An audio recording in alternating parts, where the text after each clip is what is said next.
बिस्मिल्लाहिर्रहमानिर्रहीम, अस्सलाम वालेकुम। मैं बशीर अली और आप देख रहे हैं मोबिलॉग्स 2.0। अगर आप ऑस्ट्रेलिया जाना चाहते हैं और वो भी पीआर लेकर जाना चाहते हैं और जॉब ऑफर के झंझट से भी बचना चाहते हैं, यानी कि विदाउट जॉब ऑफर लिए ही आप ऑस्ट्रेलिया जाना चाहते हैं, तो आज मैं आपके लिए एक बेहतरीन वीजा टाइप लेकर आया हूं। इस वीजे में आपको स्टे जो मिलता है वो परमानेंट स्टे होता है, यानी कि कहने का तो ये एक वीजा है, लेकिन एक्चुअली ये एक परमानेंट रेजिडेंस वीजा है। पीआर है आपकी, जो कि आप अपने कंट्री में बैठकर पीआर अप्लाई करेंगे और पीआर लेके आप ऑस्ट्रेलिया चले जाएंगे और वहां जाकर परमानेंट सेटल हो जाएंगे, या वहां पर जाकर परमानेंट रिहाइश अख्तियार कर सकते हैं और खुद को और अपनी फैमिली को एक अच्छी लाइफ दे सकते हैं, एक अच्छी लाइफ का आगाज कर सकते हैं। वहां पर रहकर आप बिजनेस कर सकते हैं, जॉब कर सकते हैं, आपके बच्चे स्टडी कर सकते हैं या आप खुद स्टडी कर सकते हैं। जो चाहे आप कर सकते हैं इस वीजा पर जाकर ऑस्ट्रेलिया में। ये जो वीजा है ये है स्किल्ड नॉमिनेटेड वीजा सब क्लास 190 और इसकी रिक्वायरमेंट्स क्या हैं, बेसिक्स क्या है, प्रोसीजर क्या है, फीस कितनी है, ये क्विकली आपको मैं दिखाता हूं ऑन स्क्रीन। लेकिन स्क्रीन पर जाने से पहले मैं आपसे रिक्वेस्ट करूंगा कि अगर आपने अभी तक मेरे चैनल को सब्सक्राइब नहीं किया तो मेरे चैनल को जरूर सब्सक्राइब कर लीजिएगा। जज़ाकल्लाह खैर। इस टाइम आपको स्क्रीन पर जो वेबसाइट नजर आ रही है वो ऑस्ट्रेलिया की ऑफिशियल वेबसाइट है गवर्नमेंट की, और इसके ऊपर सामने आपको स्क्रीन पर जो वीजा टाइप नजर आ रही है वो है सब क्लास 190 स्किल्ड नॉमिनेटेड वीजा। तो इसमें अगर आप देखें तो हेडिंग के बिल्कुल नीचे जो एक लाइन लिखी हुई है उसके अंदर वाज़ेह तौर पर बता दिया गया है कि इस वीजे पर जाकर आप बिल्कुल वैसे ही रहते हैं जैसा कि परमानेंट रेजिडेंस पर जाकर रहते हैं। तो ये just like a permanent residence है, तो आप एक किस्म की परमानेंट रेजिडेंस लेकर जाएंगे। यहां पर इसका स्टे बता दिया गया, तो वहां पर वाज़ेह तौर पर लिखा हुआ परमानेंटली, और उसके नीचे कॉस्ट बता दी गई है। तो 4640 ऑस्ट्रेलियन डॉलर इसकी कॉस्ट है, वीजा कॉस्ट।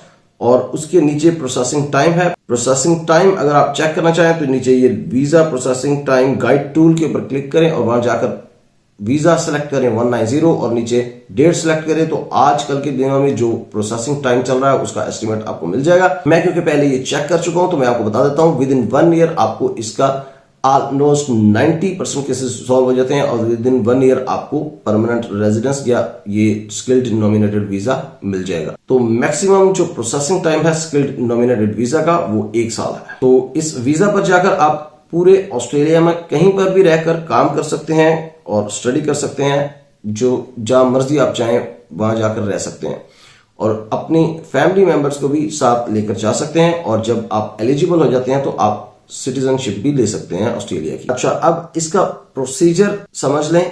कुछ इंपॉर्टेंट चीजें हैं जो सबसे पहले मैं आपको बताता हूं। यू मस्ट में अगर आप देखें तो सबसे पहली चीज जो है वो ये है कि आपका जो ऑक्यूपेशन है वो इस लिस्ट के ऊपर होना चाहिए। यहाँ पर स्किल्ड लिस्ट का लिंक है, उसके ऊपर क्लिक करें। नेक्स्ट पेज पर आकर यहाँ पर सिलेक्ट वीजा करें। इसको जैसे ही आप सिलेक्ट करते हैं तो नीचे जो है वो आपको ऑक्यूपेशंस की एक लिस्ट शो होने लग गई है और टोटल नंबर आपके सामने ऊपर जो शो हो रहे हैं वो है 427।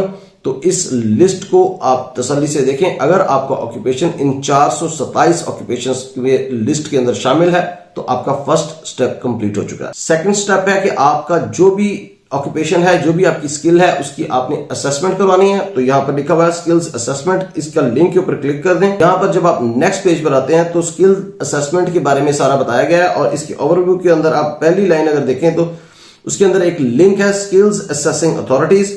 इस लिंक के ऊपर अगर आप क्लिक करें तो नेक्स्ट पेज के ऊपर आपको एक लिस्ट मिल जाएगी अथॉरिटीज की। तो यहां पर अगर आप देखें तो ये लिस्ट है असेसिंग अथॉरिटीज की, जो भी आपके ऑक्यूपेशन से या आपकी स्किल से रेलेवेंट अथॉरिटी है उसकी वेबसाइट के ऊपर आप चले जाएं। नीचे आपको लिंक्स नजर आ रहे होंगे वेबसाइट्स के, उस वेबसाइट पर जाएं, उनसे कांटेक्ट करें और उनसे प्रोसीजर पूछें, उनसे कॉस्ट पूछें, उनसे ड्यूरेशन पूछें कि कितनी ड्यूरेशन में आपकी स्किल की असेसमेंट वो करके दे देंगे। तो वो आप अपनी स्किल्स की जो असेसमेंट करवानी है आपने वो करवाएं। जब आपके ये 2 स्टेप कंप्लीट हो जाएंगे तो फिर नेक्स्ट जो स्टेप है वो है आपने एक एक्सप्रेशन ऑफ इंटरेस्ट लिखना है। यहां पर शामिल नहीं है, लेकिन यहां पर जो थर्ड स्टेप है वो है be invited to apply for this visa. इससे पहले आपको एक्सप्रेशन ऑफ इंटरेस्ट एक लिखना है, यानी कि आपने इस इंटरेस्ट शो करना है, उनको एक लेटर लिखना है कि मैं इस वीजा के ऊपर अप्लाई करना चाहता हूं। तो अगर आपका जो एक्सप्रेशन ऑफ इंटरेस्ट है वो एक्सेप्ट हो जाता है और आपको इनवाइट किया जाता है, तो फिर आपको ये थर्ड स्टेप आपका कंप्लीट हो जाएगा कि be invited on to apply. तो उसके बाद जो है वो फोर्थ स्टेप है सेटिस्फाई द पॉइंट टेस्ट। तो आपने पॉइंट जो बेस सिस्टम है उसके अंदर 65 पॉइंट्स स्कोर करने हैं। तो आपके ये सारे के सारे जो है वो स्टेप्स कंप्लीट हो जाएंगे, उसके बाद आप अप्लाई कर देंगे। अब थोड़ा सा डिटेल में अगर आपको मैं बताऊं तो ये जो ऊपर लिखा हुआ है चेक योर एलिजिबिलिटी, तो इसके अंदर सारे स्टेप्स हैं, इसके ऊपर क्लिक कर दें। तो यहाँ पर वन बाय वन इस सारे स्टेप्स को मैं क्विकली बताता हूं। और सबसे पहले है हैव दिस वीजा। तो अगर आप ऑलरेडी ऑस्ट्रेलिया में हैं तो इनमें से किसी एक वीजा पर होंगे तो फिर आप इसके लिए अप्लाई कर सकते हैं। अगर आप आउटसाइड ऑस्ट्रेलिया हैं तो फिर आप डायरेक्टली इसके ऊपर अप्लाई कर सकते हैं। Be invited to apply second है, और इससे पहले उन्होंने बताया है कि बिफोर यू अप्लाई के ऊपर आप चले जाएं यहाँ पे, और यहाँ पर आपको सारा बता दिया गया है कि आप एक्सप्रेशन ऑफ इंटरेस्ट शो करते हैं, लिखते हैं और उसके बाद गैदर करते हैं अपने डॉक्यूमेंट्स और फिर अप्लाई करते हैं। तो आप जैसे ही एक्सप्रेशन ऑफ इंटरेस्ट अपना शो करते हैं तो उसके बाद आपका अगर वो एक्सेप्ट हो जाता है जो भी आप क्लेम्स करेंगे, तो उसके बाद आपको एक इनविटेशन आ जाता है। तो अब जब इनविटेशन आ जाता है तो फिर आप एलिजिबल हो जाते हैं अप्लाई करने के लिए इस वीजा को। बी नॉमिनेटेड, तो उसके बाद उसके अंदर बता दिया गया कि ये जो डिफरेंट टेरिटरीज हैं ऑस्ट्रेलिया की या जो भी प्रोविंसेस हैं, ये इनमें से किसी एक में से अगर आपको नॉमिनेट कर दिया जाता है या फेडरल गवर्नमेंट की किसी एजेंसी की तरफ से आपको नॉमिनेट किया जाता है तो फिर आप आगे प्रोसीड कर सकते हैं। Have a suitable skills assessment, तो स्किल असेसमेंट आप ऑलरेडी करवा चुके होंगे। उसके बाद बी दिस एज, तो आपकी एज 45 ईयर्स से कम होनी चाहिए, उससे ऊपर नहीं होनी चाहिए। उसके बाद है जी 65 जो है वो आपने पॉइंट स्कोर करने हैं, तो इसके ऊपर पॉइंट टेबल है अंदर, आप यहां पर क्लिक करेंगे तो यहां पर पॉइंट्स कैलकुलेटर है, इसके ऊपर जाएं और आपके रेलेवेंट क्वेश्चंस पूछे जाते जाएंगे, आप उनको आंसर करते जाएं अपनी स्किल्स के हिसाब से, अपनी एबिलिटी के हिसाब से, अपनी एजुकेशन एक्सपीरियंस और एज के हिसाब से।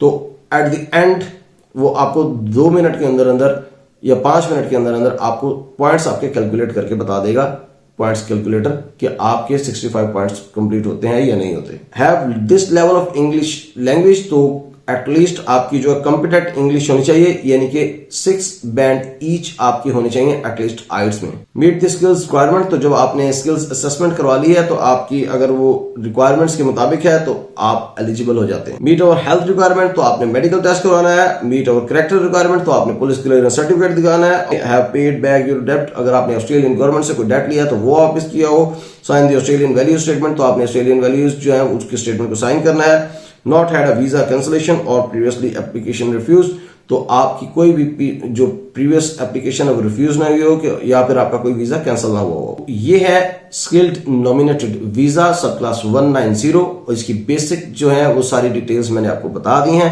इस तरह से प्रोसीजर आपको समझा दिया है। सारा प्रोसीजर आप जाकर चेक करें, डिटेल्स चेक करें। सबसे पहले अपना पॉइंट्स चेक कर लें, स्कोर कर लें। उसके बाद अगर आपकी लैंग्वेज एबिलिटी आपकी अच्छी है तो ठीक है, अदरवाइज इंग्लिश लैंग्वेज का टेस्ट दे लें आइट्स का, और 6 बैंड ईच अगर आपके आ जाते हैं उसके बाद आप अपनी स्किल्स की असेसमेंट करवा लें। जब ये सब कुछ हो जाए और आपके पास एक अच्छा एक्सपीरियंस भी हो, 3 से 5 साल का वर्क एक्सपीरियंस हो, और आपके बाकी बेसिक स्टेप सारे कंप्लीट हो चुके हो, तो फिर आप एक्सप्रेशन ऑफ इंटरेस्ट लिखें और वेट करें। जब आपको इन्वाइट किया जाएगा तो फिर आप अप्लाई करें, और उसके बाद फिर आपको डेफिनेटली वेट करना पड़ेगा। जो प्रोसेसिंग टाइम है एटलीस्ट 11 to 12 मंथ का। उसके बाद आपको इंशाल्लाह जब वीजा मिल जाएगा तो आप अपनी फैमिली के साथ मूव कर सकते हैं ऑस्ट्रेलिया, और वहां जाकर एक नई जिंदगी का आगाज कर सकते हैं। तो अगर आपको ये वीडियो पसंद आई है तो इसको लाइक कर दें। अगर आपने अभी तक मेरे चैनल को सब्सक्राइब नहीं किया तो मेरे चैनल को जरूर सब्सक्राइब कर दीजिएगा। अगर आपको लगता है कि इस वीडियो को शेयर करने से किसी का भला हो सकता है तो सदका जारिया समझ के इसको शेयर कर दें, आपको भी इसका स्वाब मिलता रहेगा। अपना बहुत सा ख्याल रखिएगा, मुझे जरूर अपनी दुआ में याद रखिएगा। बहुत जल्द इंशाल्लाह आपसे मुलाकात होगी किसी नई अपडेट और अपॉर्चुनिटी के साथ एक नई वीडियो में। तब तक के लिए इजाजत दीजिए, अल्लाह हाफिज।